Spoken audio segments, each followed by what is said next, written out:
What's up with YouTube? It's your boy E-Pain going the same back with another video. So today we about to be doing a LED upgrade, headlight upgrade on the Daytona.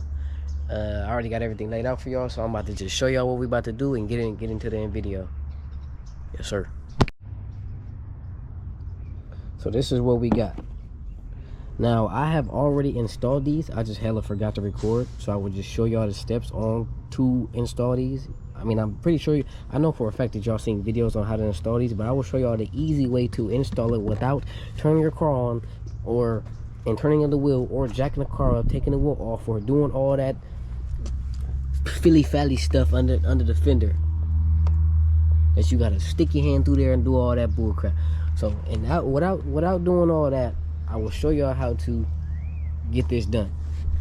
So these are the new ones that I was telling y'all about, the LEDs.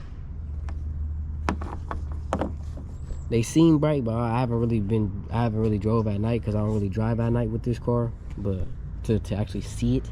But I mean, one of these days I will. But these are the halogens that came out the car. These are LEDs. These are new joints. So why do I have two boxes? Because these came in a pack of 4. Because I was planning on changing out my headlights, and I was gonna change out my fog lights, but the fog lights are already pre-built. They already have the LED pre-built inside the fog light assembly. So with that being said, I didn't have to use the extra set on my fog lights because they already came with bright LEDs. And in order to change your fog lights, you have to get a whole new assembly, which already comes with a light inside of them. So without further ado, I already explained to y'all why I got 2 sets. I explained to y'all what we're about to do. I'm about to pop the hood, and let's get into the video. So, cool. Pop the hood. Let me see where it's at. Right there.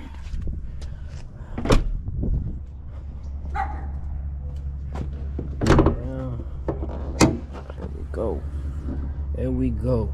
So pop this cover off. If you have one of these covers, pop it off. Most people don't have these covers. I have these covers specifically to hide all my wires because I got a lot of lights in the car, and during car shows I may or may not pop the hood. So when I do pop the hood, I want all this covered up. I don't want nobody seeing all this weird crap. But let's get into the video. So I know y'all probably gonna be upside down, but forget it. Let's get into the video. So this it's kind of finna be hella hard to see, but this right here, this is the cap to your headlight. You gotta twist it counterclockwise. Actually, from where you're at, if you're doing on the passenger side, press down to unlock it, press up to lock it when you reinstall it. So all you would do is press down, pull it out.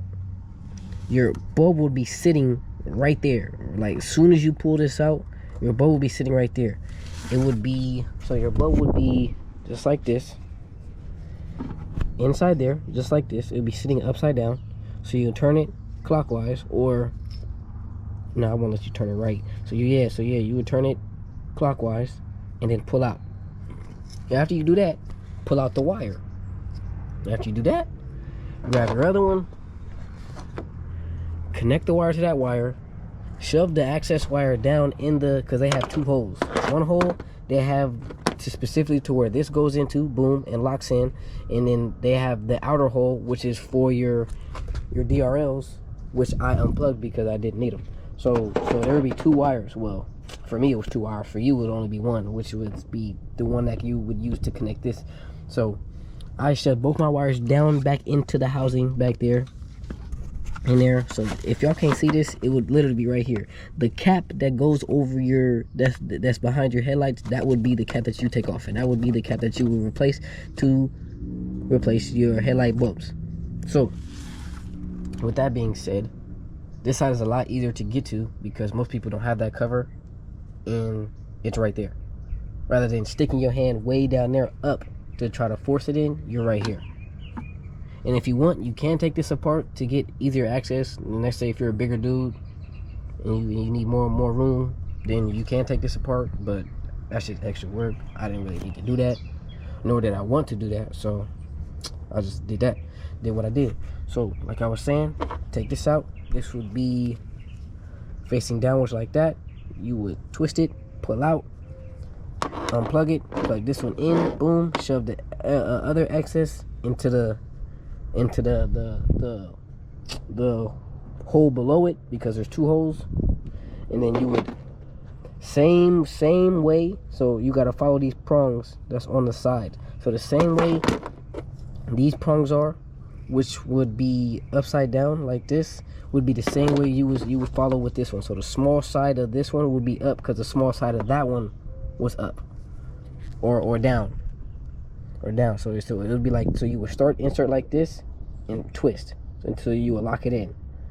And the only way you would notice that if you lock it in is if it's shining correctly. If it's shining all weird, and because these lights, if you don't put them in right, they will shine weird. They some, like, the main light would be pointing too far down, or too far up, or too far to the left, or too far to the right. You have to get them just right. They have to be just straight across, just a line. And the way that you would, the reason why I'm going over here to Hercules, is because I used him as a marker to see if the line was flat. Because I switched one side out and then I switched the other side out. So every time I turned the lights on, I seen where the other light was aiming as far as the line. So I made sure that I got both lines correct before I got this line correct before I moved on.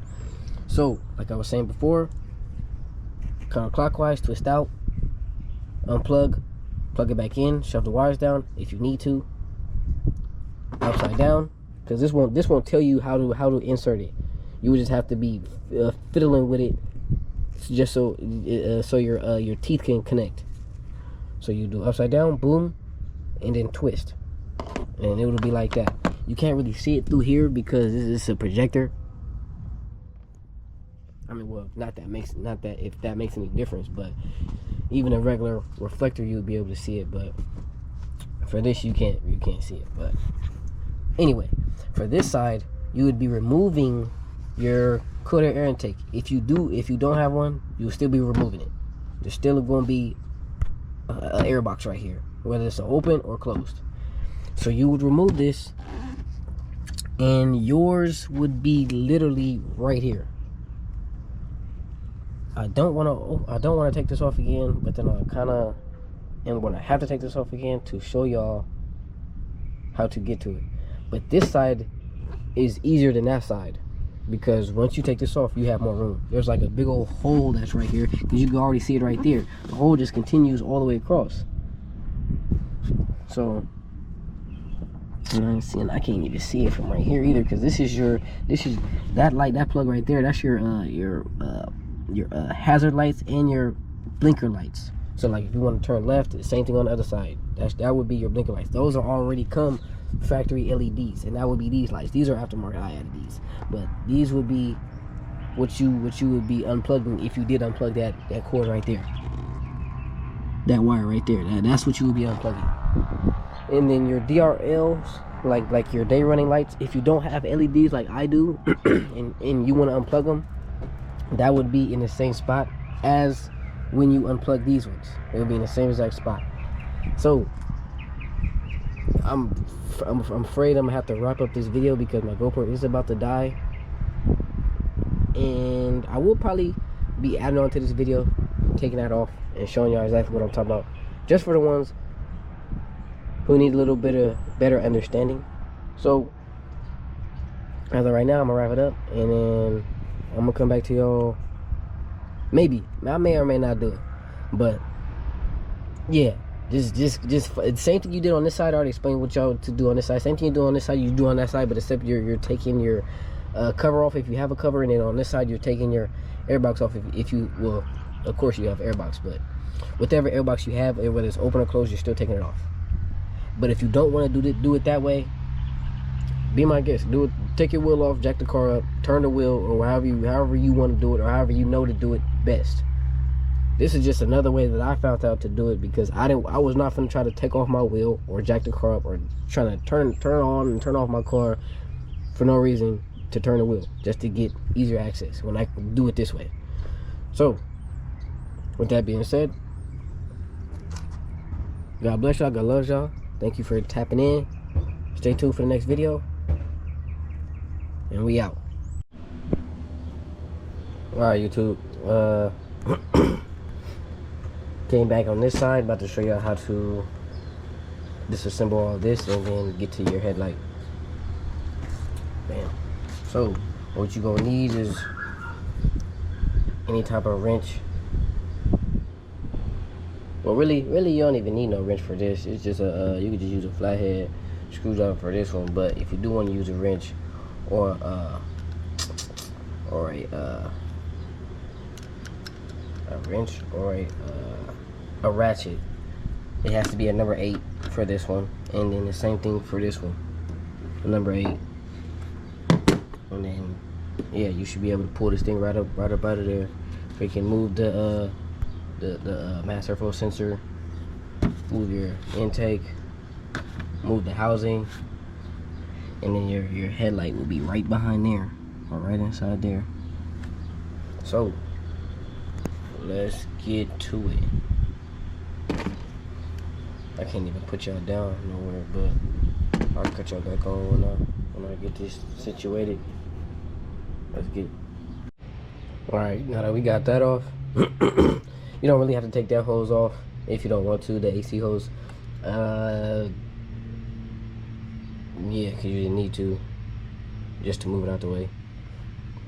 And you're not bending it no type of way, so don't think you gotta kink it up just to move it out the way. Nah, you'll be perfectly fine. And the bolt right is for the housing is right here. So we gonna go right here. So this is your side blinker. This one's your side blinker, and then this is where you're gonna go. So you gotta twist this counterclockwise. So push it up, push it up, push it up. Boom. This pops out. You take this off. Then you have, then you have your headlight right here. This is your headlight right here. So when I say you gotta twist, what is it, counterclockwise again to take it out. So all you do is just twist to the left, bam, and then take it smooth out just like that. Now it's out. And remember how I was saying that you have an extra hole in the hole? So all your excess cords will just basically be shoved underneath it. And then because this is your light bulb right here, or light bulb hole right here. And then all the other access space would be just to shove the cord through, or all the wires through.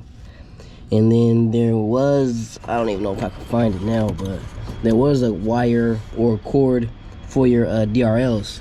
I disconnected mine because I have the LEDs, but there is that cord, or that extra open spot that's back here, that's behind here. That's for your cord for your DRLs. But all I did was just put my my other wires in there because I already have DRLs. So I put these wires. Well, these wires are coming from the bottom for the fog lights because I got the ones at the fog lights too. So I just ran them up, and then now they're up here. Now they're up here, going all the way down to the battery over there. But for the DRLs, and then for your LEDs that you do put on here, your wires will just come out of here or come through here, because you have to open up the headlight housing and then put them on and then run them through here, and then they'll just channel up through here somehow or some way, however whoever installs it, or if you install it however you want it to look, and then it'll channel up through here, and then you would just go back over there. So let me show you how to put it back in now. So you always want the small piece at the top.